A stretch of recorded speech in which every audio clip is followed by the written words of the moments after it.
So we're probably in a good place to go ahead and get started. I do want to let everybody know we are recording this webinar, but it is a webinar instead of a call. So for our folks who are watching this, our audience, we don't see videos of you. You're not being recorded, anything like that. It is recording the presentation itself. So yeah, just wanted to let you know that. If you're watching this after the fact on the recording, I don't think you'll see the speakers' faces, but you'll see the presentation, which it's the good stuff. You don't need to see us. So with that, we will go ahead and get started. So thank you all very much for joining us this afternoon, taking some time at the end of the day. I'm sure some of y'all are probably like at work or finishing up work, things like that. We really do appreciate it. But we're going to go ahead and just dive right into this thing to give you all some tips and tricks and kind of an overview of what recruitment's going to look like this year. So Bennett, if we can hop into that introduction slide. My name is Hunter Guanera. I am the advisor for the Interfraternity Council. I'm one of our coordinators for fraternity and sorority programs and services. So I work with groups all across campus, not just IFC. I also am the primary advisor for the Independent Greek Council as well, which is another council that OU's got of special interest organizations. But from there, I'm going to hand it over to the students. They're going to lead most of this. I'm just going to hop in and out every so often. But Bennett, go ahead and take it away. Yeah, so I am Bennett Brinkman. I'm the Vice President of Recruitment for the Interfraternity Council. So IFC, the umbrella organization over lots of OU's fraternities.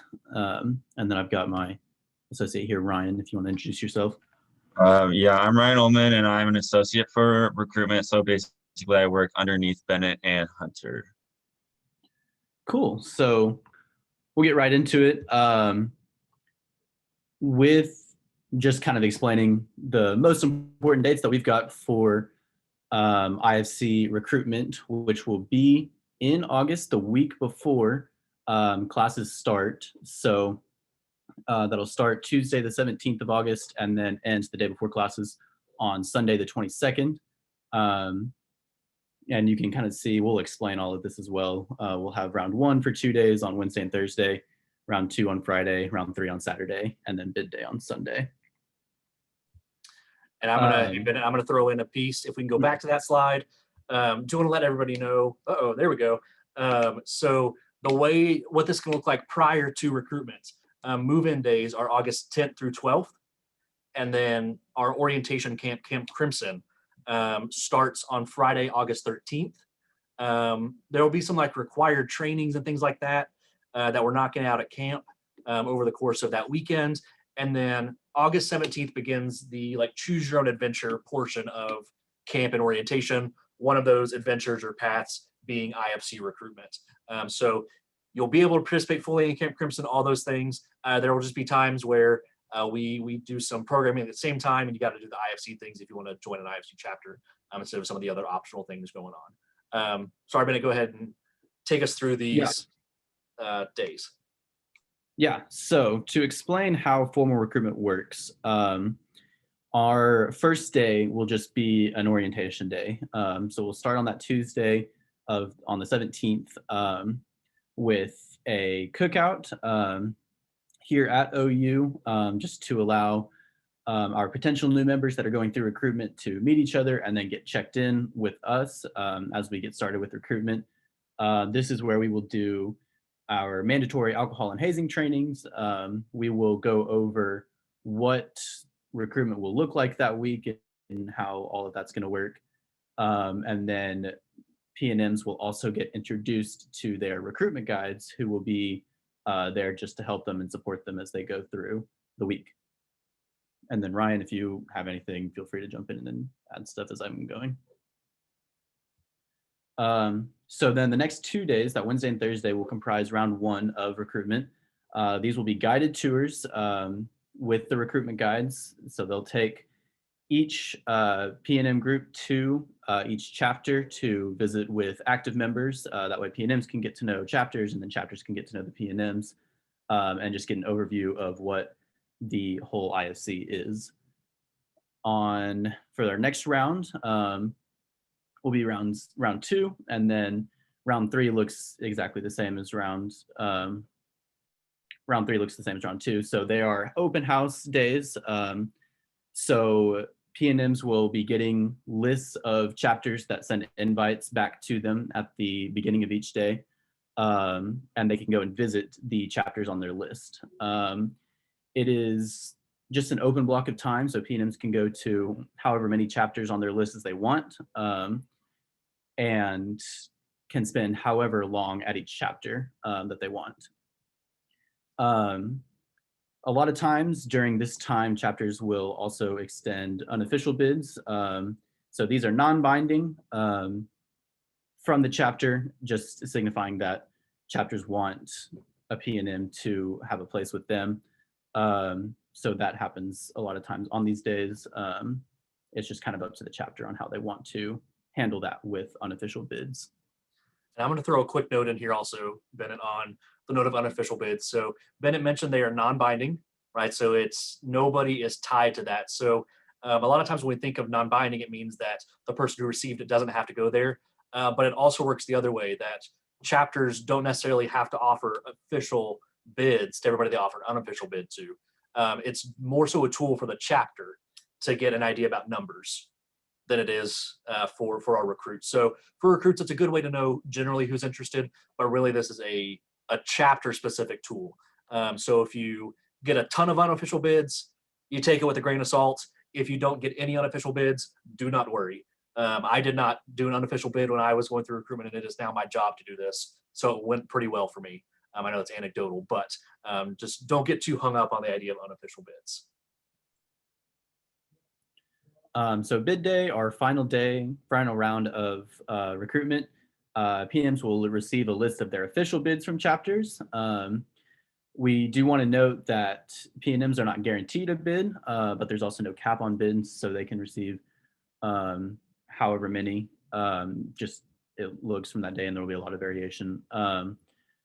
But that is when P&Ms will be able to accept their official bid and then join their chapter officially on this final round. So summer recruitment is happening right now. Registration is open to all P&Ms that want to go through recruitment to register for recruitment.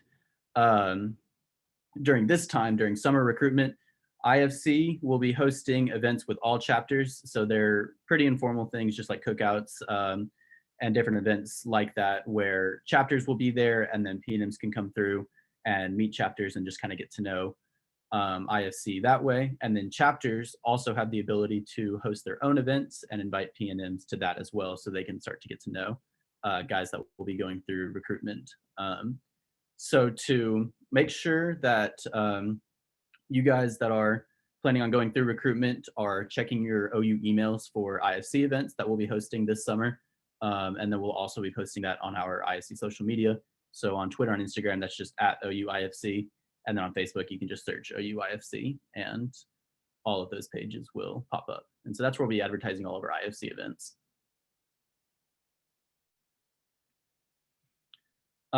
So what to expect when going through recruitment. Hunter, did you want to talk about recruitment guidelines? Yeah. Also, I see we've got a question in the chat, so I'll get to that here in just a second. That's for Brett. But with our recruitment guidelines, a lot of us are just now, right, going to college for the first time. There are a lot of policies across everything that we do that includes recruitment. So we wanted to let you know that there are guidelines to this that can be found on our website within the IFC Constitution. Realistically, as a recruit or a P&M, potential new member, kind of whatever phrase we use, as someone in that position, you don't need to worry too much about this. If there are like egregious violations of policy, it'll be more so an issue that we take up with the chapter for having those violations. And we would probably have a conversation with the recruits, basically saying like, hey, like y'all are smarter than this. You know better than to do this egregious violation.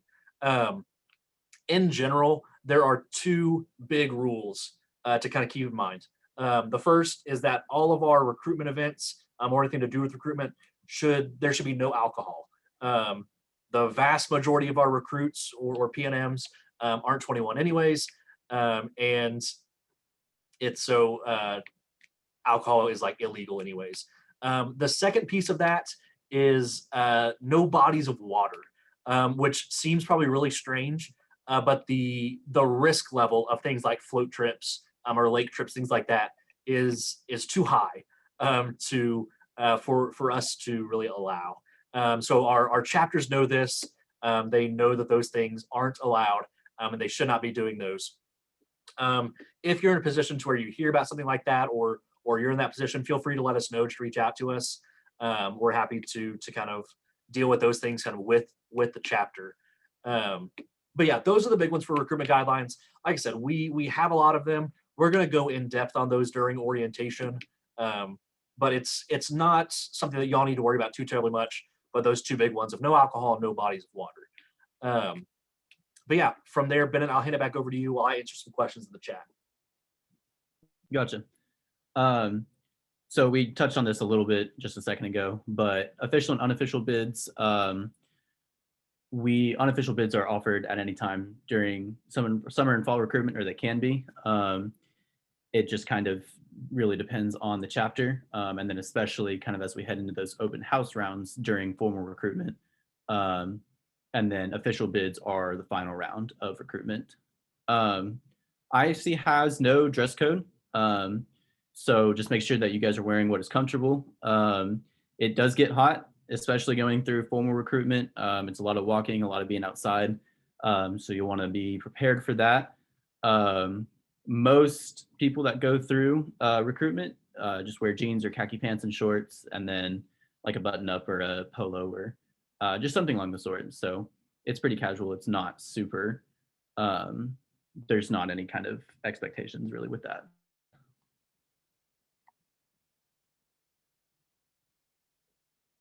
So then just a few tips and tricks that we have for you guys. Just remember that unofficial bids are non-binding. So if you sign an unofficial bid, that is not a guarantee from you or from the chapter. We do recommend getting plenty of sleep each night, just because recruitment as a process, especially going through formal recruitment, can be kind of an exhausting thing. So just making sure you're getting sleep so that way you can be prepared to talk to chapters the next day, each day. You do not need rec letters. That is not something that IFC deals with, and so those are not needed. And then just be yourself when talking to active members of chapters. Joining a fraternity is a commitment. It can, and it will have a large impact on your college experience. So make sure that you are comfortable with the one that you are wanting to join. So ask hard questions, ask lots of questions, just to be completely sure that you are joining the chapter that is right for you.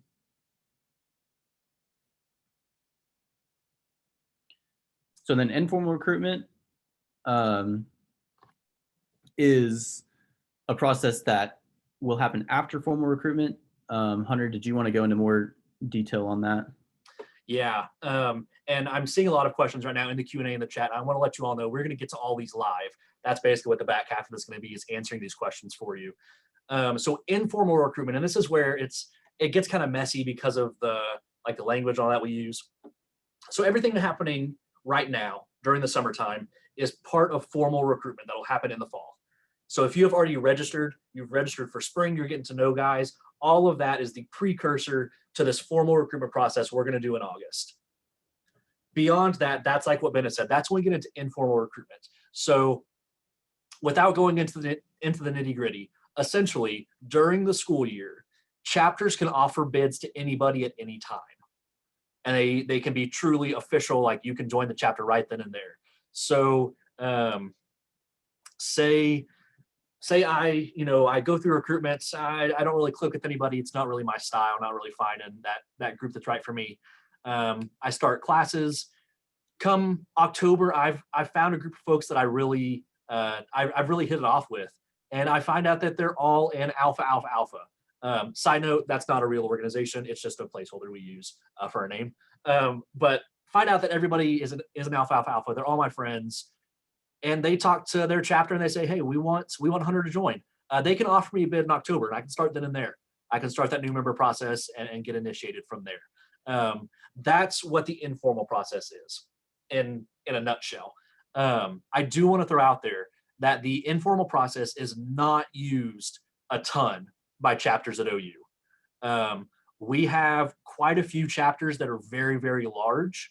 And to be just really honest, it takes a lot of work to start 2 new member processes or multiple new member education processes over the course of a semester. So the vast majority of our chapters really use that formal recruitment time from summer into the beginning of fall to find everybody for the semester. Now, informal, a lot of folks call our spring process informal recruitment as well. Spring recruitment lives somewhere in the middle of this formal recruitment process that we're talking a lot about now and this informal recruitment process. It's much more low key. It's really just a place where our chapters can do a quick, fresh reset, meet a few folks, and get started again with the new member process in the spring. When we look at numbers, we're going to see that like 90% of members joined during that fall formal recruitment. So from summer into beginning of fall, maybe like 2 or 3% are doing informal recruitment, joining at a random point within the school year, and then everybody else is joining in that spring recruitment. So that 7% or so is kind of what we're seeing with spring recruitment. But we just want to let you know that it does exist, right? That this is a thing that can happen. If someone offers you a bid in October, November, kind of whenever, that's fully on the table. You are good to accept it. But we just wanted to introduce that idea as well. So yeah, I wanted to kind of give you the intro to informal recruitment. Bennett, do we have any slides after this, or are we diving into the Q&A from here? It's just Q&A from here. Okay. So while I'm going to prep some of these questions, and while we do that, Ryan, you're from the DFW area, yeah? So why don't you tell us a little bit about what it's like being just an out-of-state student, coming into OU, and then like doing IFC recruitment to like meet people, make friends, and things like that. Yeah, so I'm from DFW. I'm currently a junior. Really a lot of people in fraternities are from out of state. There's a good enough portion of them. And it's not too difficult to try to make friends because everyone's pretty much in the same boat if you're from out of state. You might know some people might not know anybody, but it's college. Everyone wants to make friends. And honestly, the easiest way is just to be yourself, talk to people, find those mutual interests. Honestly, in my fraternity, I met someone that lived down the street from me. I didn't even know. And it was just about talking, getting to know people. So that's about all I can recommend with that. Yeah, no, I appreciate that, Ryan. I always like to give that out-of-state perspective because I think that's what we think about a lot is folks that come from a place where they may not know anybody else coming here. This is a great way to get some built-in friends real quick, and then all of a sudden you find out that you live right down the road from them, things like that.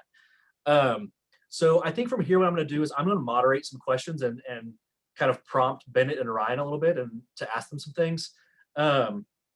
So let's see, Bennett, we've talked a lot about binding and unofficial bids and things like that. How will I know when I've received an official bid and I'm joining the chapter that I'm joining? That will happen on that Sunday, the final day of recruitment. So that is bid day. That is when official bids go out. So when you receive a bid on that day from a chapter, then that is when you'll know that you received an official bid. And that's the only time that you will have an official bid from a chapter during the formal process. Yeah. So that Sunday, that list you get on Sunday the 22nd, those are your official bids. You can accept one of those. Okay, let's see. Ryan, this one's kind of a softball, but I want you to answer this because I'm going to go into this a little bit afterwards. Is Bucks a part of IFC? They are not a part of IFC. Okay, so I'm going to go in a little bit here because Bucks is one of my other groups. So Bucks or Brothers Under Christ, Beta Upsilon Chi, It's a large chapter here. They are in our independent Greek council, which is a different council than IFC, but they run very much the same way.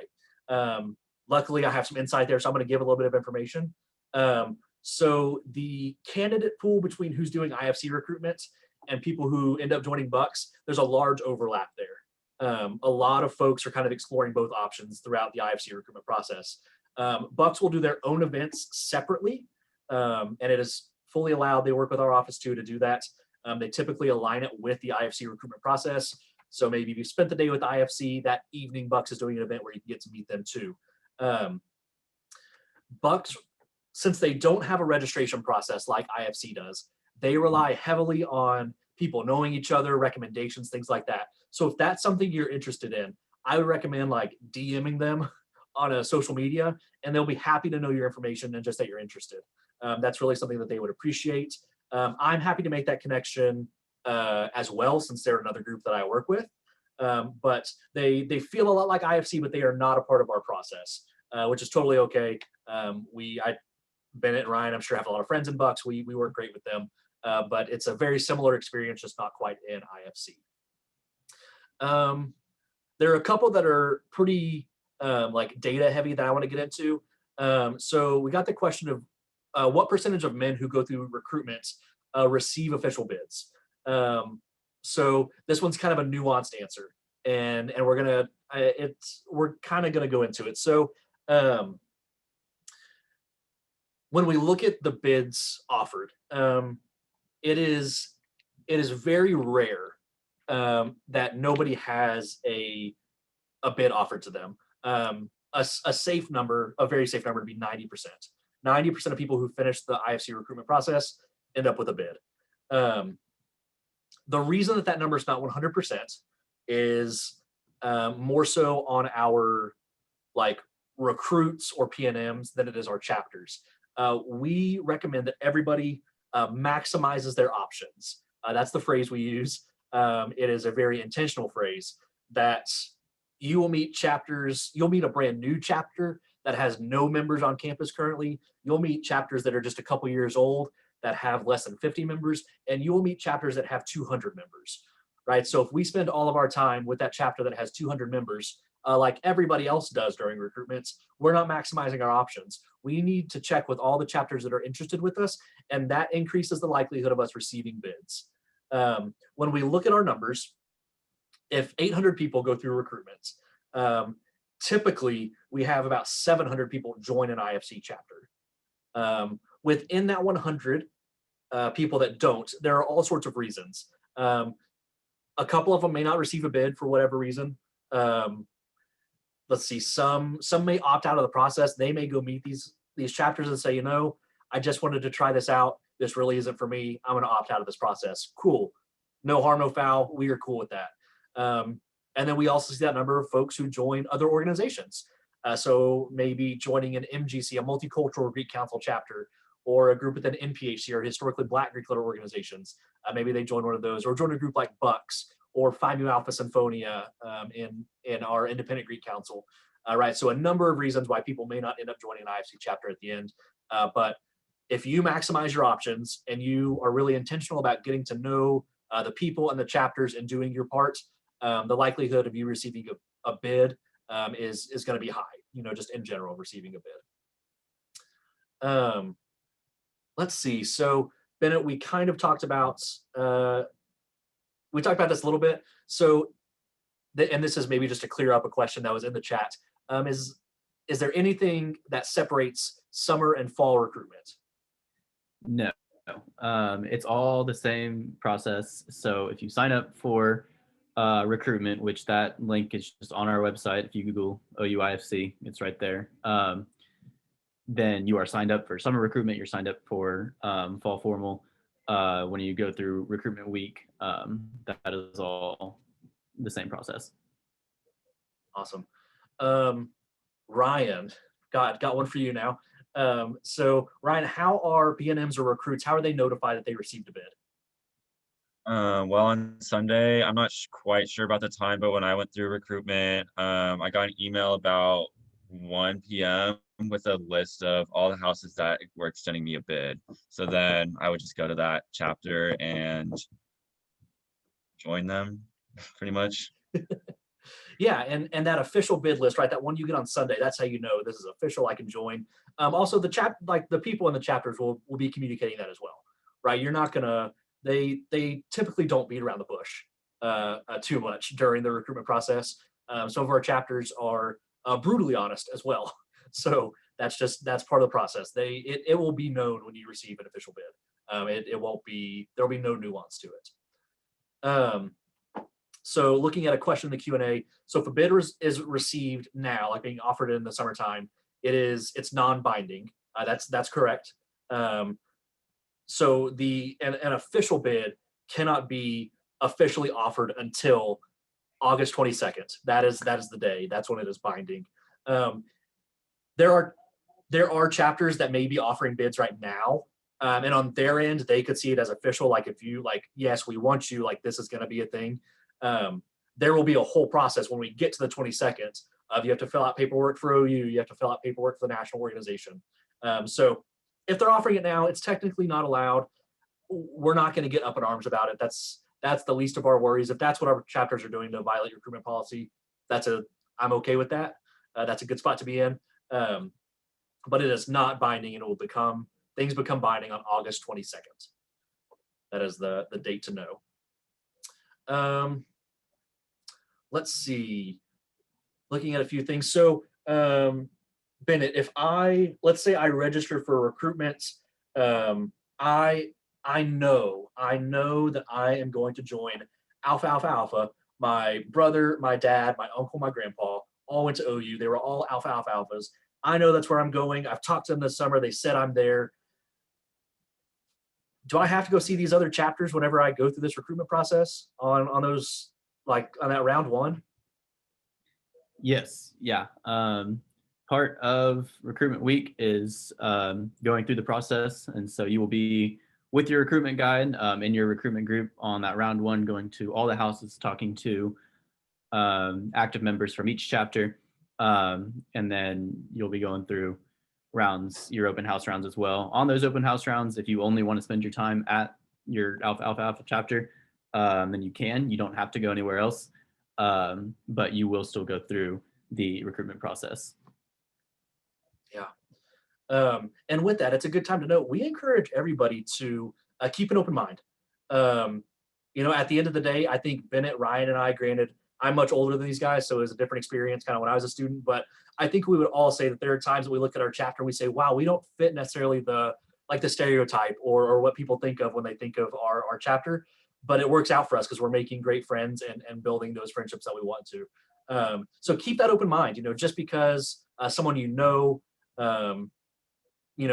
is in that chapter and so you want to be there, like want to stick around with them, cool, but keep an open mind. That's the best way to maximize your options. Let's see, got another question here. This is a great one. So let's see, Ryan, maybe you can tell me about this one a little bit. So say I join a chapter, right? I accept that bid. And the next week I'm like, at this point, this really isn't for me. What can I do? Yeah, so you can basically drop if you want. If you're not feeling it, you can drop and then go through recruitment again. As long as you do it before you're initiated into that chapter, you can join another chapter if you wanted to. Yeah. So Ryan used that term dropped. It's a really informal phrase, but yeah, it's basically like any club or organization, right? If I'm a part of the ping pong club, all of a sudden I'm just over ping pong, I don't have to go back anymore. Now, there are some things that we would suggest about, just helping out with letting the chapter know and stuff like that. We'll worry about that. We'll cross that bridge when we come to it. That's what my office is for. That's what these guys help out with. But just know that is absolutely a case. We say binding, but that means that you're not doing another new member process at the same time. So you're good there. See another question about the process with ROTC. I'm gonna be real honest. I don't know what ROTC plans are during the recruitment process, but with when we look at IFC and we look at fraternities, it is the cherry on top of your academic experience, right? It is not the main course. So something like ROTC being a big part of your academic experience, coming with scholarships, things like that, that takes priority, right? If there's something going on with ROTC during the recruitment process, the formal process in August, we will work with you. We will help you out there. We will do as best we can to make sure that you have that process. You're able to do both things. During the school year, you'll have a busy schedule. Just to be real, like it'll be tough. But Bennett, is there anybody in your chapter that you know of that does ROTC? Yeah, there's a few in my chapter, and then I've had friends that are in ROTC and also joined chapters, and I mean, their biggest thing, it's like any other, just being involved on campus. I mean, it's just communication. So as long as you're communicating with your chapter about just how it all goes, it won't be an issue. Yeah. So looking at a few other questions we've got, I'm looking at one about letters of recommendation. So letters of recommendation are not required within the IFC process at all. If some people do send them in, but it's more so, it's less a situation of the recruit saying like, oh, I want to be a part of this organization. Like, can you send a letter on my behalf? And more so the other way around of someone saying, oh, my nephew is going to OU. I was an alpha, alpha, alpha. I want to send a letter that says, hey, my nephew's coming there. He's a legacy. Or something like that. So it is not required. And I'm just going to be really blunt for a second. Our guys are not going to take the time to read that letter of recommendation. Like at the end of the day, right, it's 18 to 20-year-old guys. Bennett's shaking his head. He knows that if they get them in the mail, they're going to say cool and hopefully recycle it, probably throw it away, maybe recycle it, or like skip over the email, open it up and say cool. So don't worry about that at all. If an alumnus wants to send a letter of rec or send something like that, go for it. I'll also say our chapters are like really hard to get a hold of. I can't give out student cell phone numbers, so I wouldn't do that. And then there aren't like landlines or anything, so it's just typically email at this point, or maybe a letter that goes to the chapter house or to us in the union that they won't see until August. So don't worry too much about that. You're good in that regard. I'm going to keep going. Sorry to my guys that are on here. There's some questions that look like they may be more so that like I might need to hit a little bit, but I'll give you all a chance to kind of add in on this. So there is a piece, there is the question about finances and what does that look like, which is a great question. So glad that got brought up. This is not a free experience, right? Point blank, not a free experience. On our website, which is greek.ou.edu, there is a financial information page. It's also in our experience guide, which is on the home page. At the very bottom, it's a little lookbook. We've got a financial information page that shows how much it generally costs to join these organizations over the course of a year. Every chapter is going to do it a little bit differently, and this is where I want to hand it to Ryan and Bennett if they have any experience here with what it looks like, whether it's payment plans or what you're paying for or how payment works. Because it's not through our office, I can tell you that. Ryan, you feel comfortable talking about any of that, or do you want to hand it to Bennett? Either way, I'll open the floor for both of y'all. Yeah, I can talk a little bit about it. I know my chapter offers payment plans. We also offer scholarships. So a lot of chapters will do both of those or one or the other. But also it's just, I mean, it just depends on the houses. It can range from one number like far down on one end to a number really high on the other end. It really just depends. Yeah.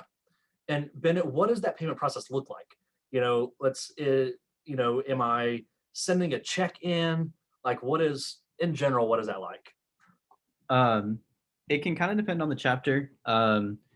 Lots of chapters, mine does, and I think Ryan's might as well, use like payment services. So you sign up with the service and you just make all your payments through them. They make it pretty simple, pretty easy. And it kind of just depends. That is a question that a lot of times guys that are going through recruitment like to ask chapters. And that's something I definitely recommend. If you're interested in a certain chapter, ask that question because that's obviously an important part of the whole process. Yeah, and that is a big piece, is be willing to ask those questions. If a chapter is not willing to answer or can't answer that question, it's a little bit of a red flag if they can't talk about the money side of things. But just like Bennett said, and just like Ryan mentioned too, payment plans are a big deal here. It's something that a lot of A lot of folks do. And a lot of times it is just through a third-party service. It's almost like having an Amazon subscription, right? Like having Amazon Prime is you set it to pay, or you just go on there, log on, make a payment, and keep going. A lot like OU does with tuition, things like that. So, but it's important to note it's not through OU. We can maybe help get you in contact with the right person to figure out how to do a payment, but we always direct parents specifically when they call us. We say, ask your student. If your student doesn't know, someone in their chapter knows. That's the best person to talk to about how to do these payments, because we don't always know. Now, again, seeing a few questions. These are great. Looking at one right now that talks about going through recruitment and working. I can hit on that a little So bit too, 'cause yeah, I did- Bennett, do you want to talk about that a little bit? Yeah, whenever I was going through, I had an on-campus job. So after I rushed and right after I joined, I was also working and taking classes and all that stuff. Um, and yeah, it's definitely a plausible thing. I mean, I didn't have too much of an issue. My work schedule was not as intense as some other people that I knew, but lots of guys had more intense work schedules than I did, and they still made it work. So like Hunter mentioned earlier, IFC and fraternities are kind of the cherry on top. So the classes and the finances are what are gonna take priority. But communication is key, and I mean, chapters will be willing to work with you on all of that stuff. Yeah. And on that note, there are definite pros and cons to joining in fall, right? First semester of college to spring in a second semester, or even a second year. So maybe sophomore year in the fall. I would say one of the things about fall and why we see so many people join then is because one is that it's about as easy as classes are going to get.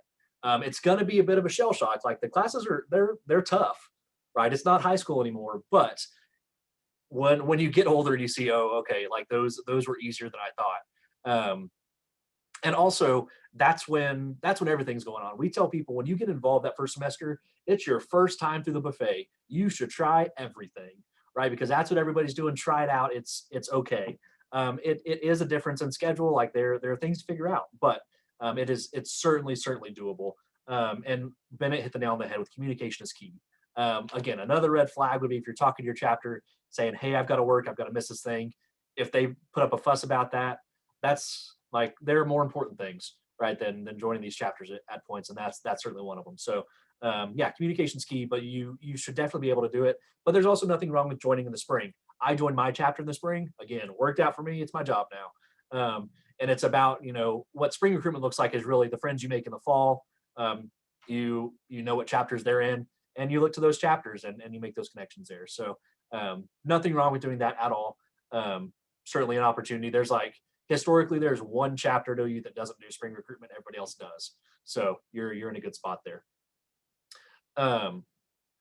I'm seeing a question about what's orientation. Where's orientation going to be in Norman? So IFC orientation specifically, we are in the process of reserving Catlett Music Hall, which is just in the School of Music. It's just like a one evening thing. You come in, you learn more about recruitment. Orientation as a whole, like the idea of orientation and like Camp Crimson and those things, is just all on campus. So it's all after move in. Everything is easily within walking distance. You're good to go there. Let's see, Ryan. I don't know if you've studied abroad, Ryan, or if you have friends that have. I'm sure you've had friends that do.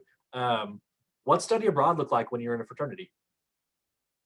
I'll try to answer this as best as I can because one of my roommates will actually be studying abroad the spring semester of this coming year. He'll still be in the fraternity. I'd imagine his payments will be a little bit less than they normally are, but it's doable. Well, I can answer from my experience a little bit too. I just spent this last semester in Washington, D.C., so it was on a study abroad, but it was definitely not on campus. I was able to work it out to where I didn't need to pay dues with my chapter for this semester. Every chapter is a little bit different, but most of the time it'll be a reduced cost, and you'll still be a member. You just won't be participating in all the events and everything, and so it will be a reduced cost for studying abroad while still in a fraternity. So it's a pretty easy thing to work out. It's totally common. So yeah. Let's see. It looks like we've answered every question that has come through. Obviously, we're going to hang out for a minute, see if anything else pops up. But thank y'all for joining us. I know y'all could have been doing any number of things. So to spend 45 minutes with us is really great. Hopefully y'all got some insights here and things like that. But we'll keep hanging out. And if we get more questions, we will gladly answer them as they come. We'll stay on here for the next couple minutes. If we don't get anything, we will tell y'all when we're signing off. But thank y'all for joining us, and be on the lookout on social media and in your email for events that we've got coming up. Those will start pretty soon, and they're a lot of fun and free. So most of the time there's food included. So yeah, love food. Yeah.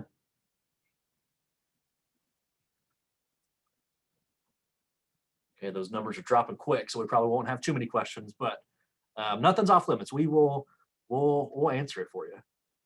That is what we are here for.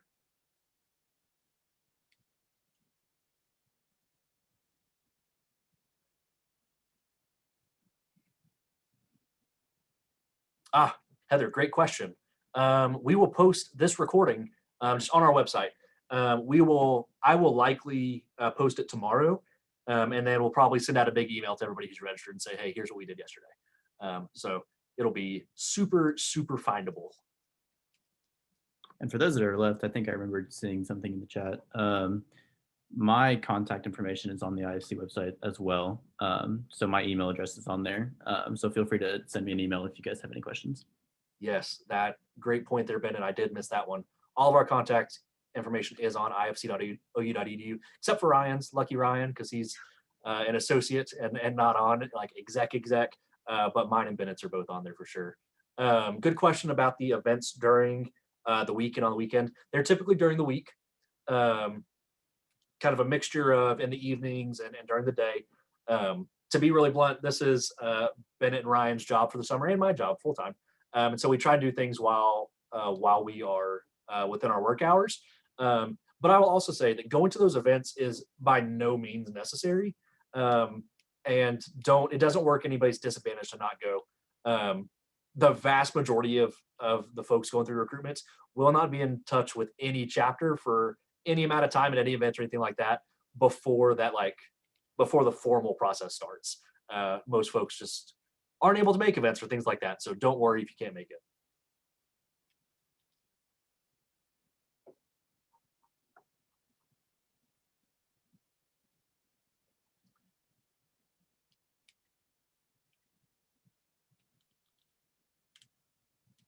Okay, we'll keep hanging out for just a little while longer to see if we get any more questions submitted. But I see our attendee number dropping, so thank y'all again for hanging out with us.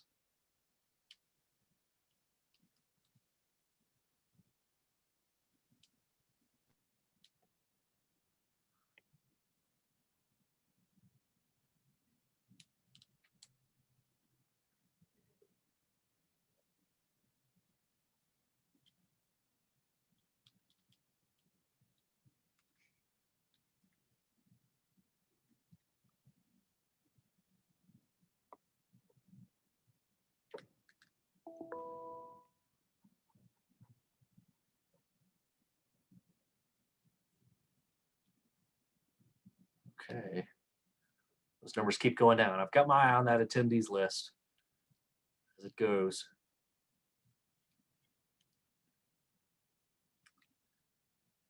And Bennett and Ryan, so y'all know, we will just, if we get a question here in the next few minutes, we'll just cut out these moments of silence while we sit here and stare and wait.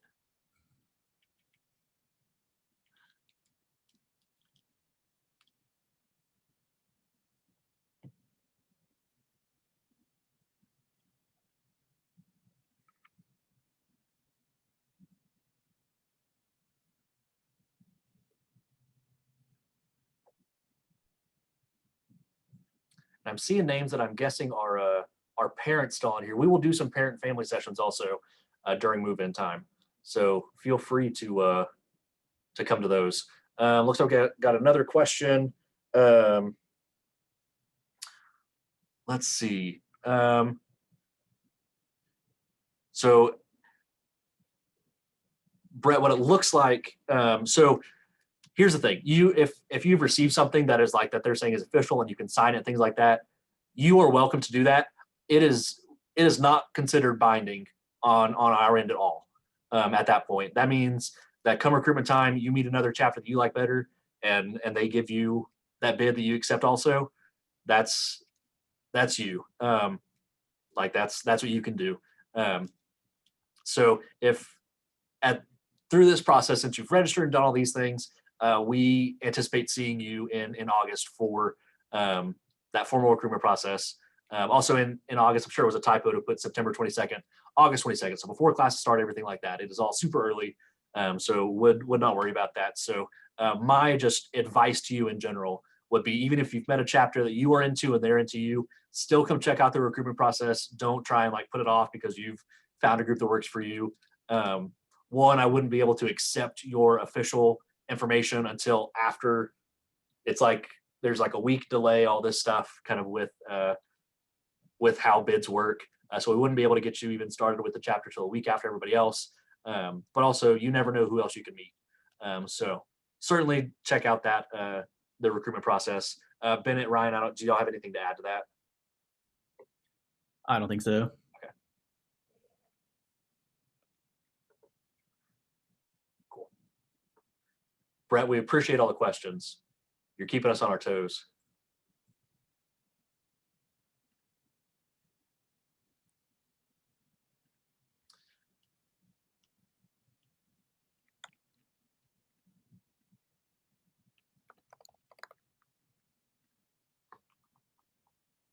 Okay. All right. Well, I show that we've still got some participants hanging around. I haven't seen a lot of questions pop up though, so we're going to go ahead and call it good there. Again, thank you all to the 6 of y'all that are still here. Thanks for hanging out with us for a little bit. If you have questions that weren't answered during this, feel free to shoot us an email, something like that. I'm sure we'll do more webinars throughout the summer, so you can come to those as well. But yeah, we're going to go ahead and end this recording and end the call. Thank you.